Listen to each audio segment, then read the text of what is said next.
I'm Jess McGlinchey and I'm very excited to tell you the tale of Hamlet, but in a way that you may not have heard before. So, let's get cosy, sit back, relax, grab yourself a brew, and I hope you enjoy.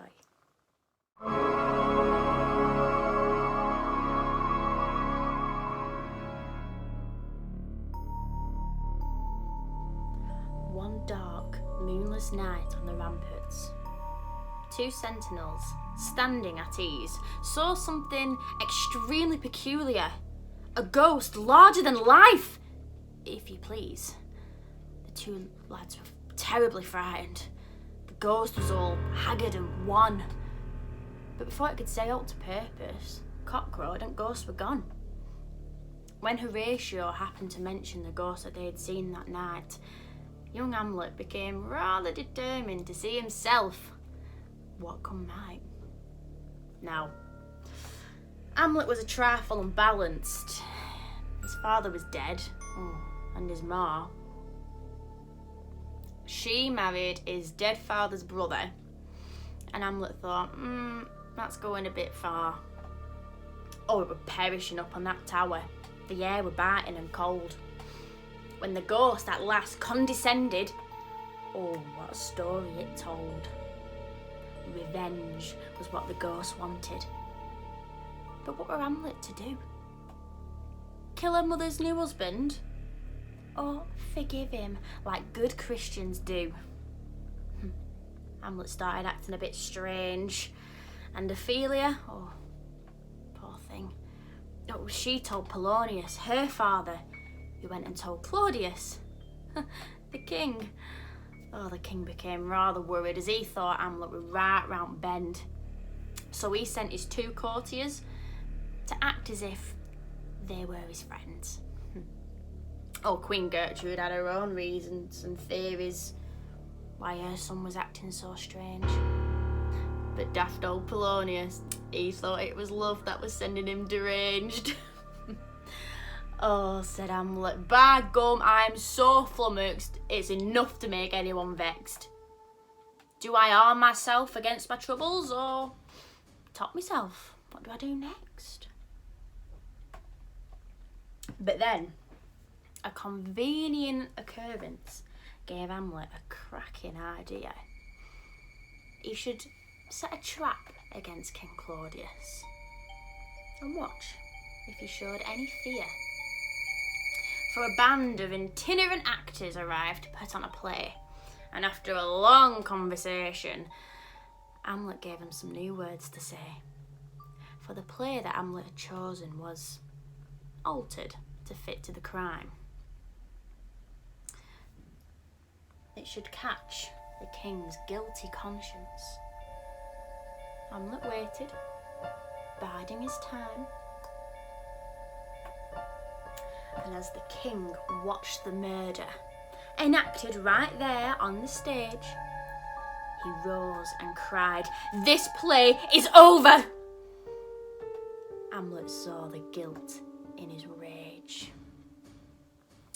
Queen Gertrude was vexed at Hamlet. In fact, there was quite a to-do. With Polonius, it be Aunt Aris. They were screaming and arguing too.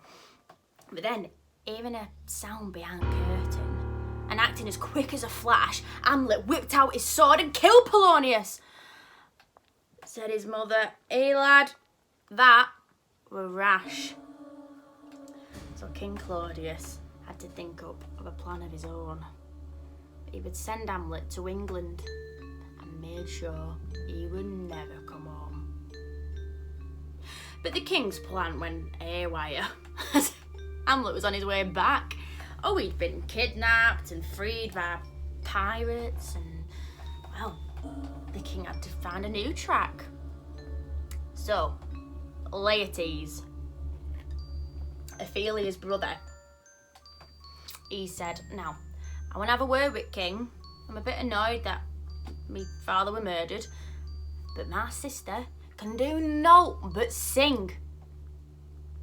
But these troubles don't come singly." As the queen cried, "Oh, do come look, for Ophelia's gone and been drowned and she's fallen into the brook.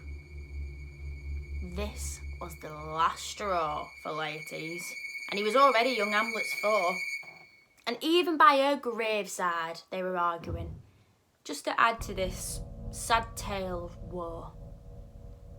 Together, Laertes and Claudius thought up of a devious plan, as now Laertes was quite determined that Hamlet would die by his hand.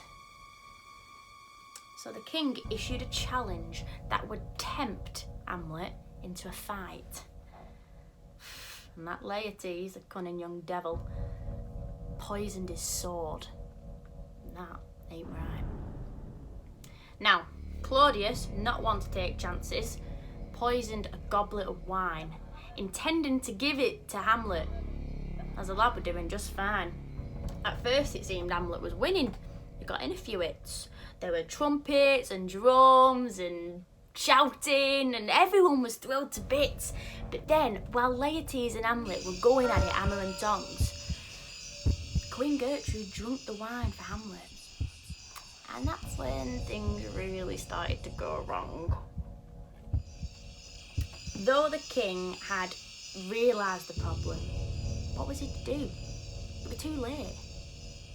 But then, Hamlet got stabbed by Laertes, and with the poison blade, that sealed his fate.